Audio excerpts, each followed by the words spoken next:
Take responsibility to make your life happen. Don't accept things just as they are. Don't follow the crowd. You want to be different. What Thoreau said, if the man doesn't keep pace with his companions, perhaps he's listening to the beat of a different drummer. Let him dance to the music that he hears, however measured or far apart. That if your friends don't understand you, it's okay. You're listening to the beat of a different drummer. You've decided that you're not going to allow your circumstances to define you. You've decided that you're not going to allow the events, the things, the people, life, determine who you become. You decided that you're not going to go through life being a whiner, being a complainer, that you're going to take responsibility for what it is that you want to create. The greatest ability that God has given humankind above the animals is the ability to choose. A dog can't be anything but a dog. A cat can't be anything but a cat. A human being has the power to choose. We can choose. So what Mr. Washington did was he helped me to look at myself, and he helped me to look into the future. What do you see for yourself in the future? What do you mean, Mr. Washington? What do you see for you, Mr. Brown? At that time, I hadn't gotten clear about that. I was thinking only in the moment, as most young people do. And I'm asking you, what do you see in the future for you? What brought you here today? What caused you to get up? To invest your time, your energy, your money? What caused you to buy a plane ticket and fly in here to be at this event?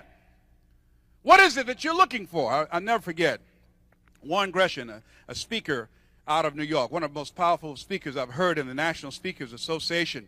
And he talked about a period in his life when he was going across Europe trying to find himself and just traveling around the world. In one particular country, soldiers woke up the sleeping passengers and asked them 3 questions. Number 1, where have you been? Number 2, why are you here? And number 3, where are you going? And that's what I ask you. Where have you been with your life? What has your life given to you? How do you feel about your life? Is it working? Have you given it all that you can give? And I ask the question, how many of you, if you had your life to live over again, most of us, if we're honest, we will raise our hands. It's me, oh Lord, standing in the need of prayer.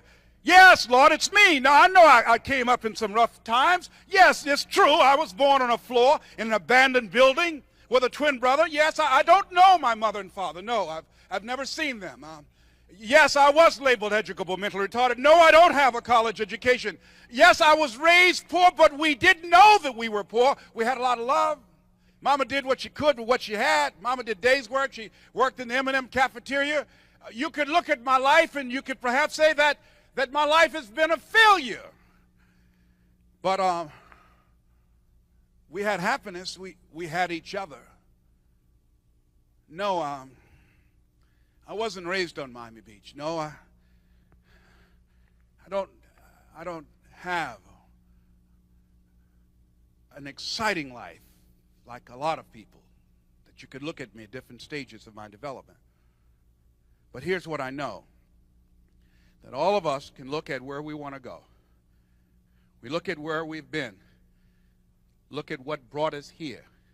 And I think that what brought you here, what caused you to show up, is that you not only want to make a difference in your life, but you want to make a difference in somebody else's life. I think that what caused you to be here is that you looked around and said, hey, if by being here, by aligning myself with this organization that's using television, which is the most powerful instrument we have on the planet, that we can touch some lives, we can change how people see themselves and how they can reinvent themselves. If this will allow me to leave a legacy, to make a difference on the consciousness of young people and adults, I'd like to be a part of that. It's a cause larger than myself. Kenny Rogers said, a good life.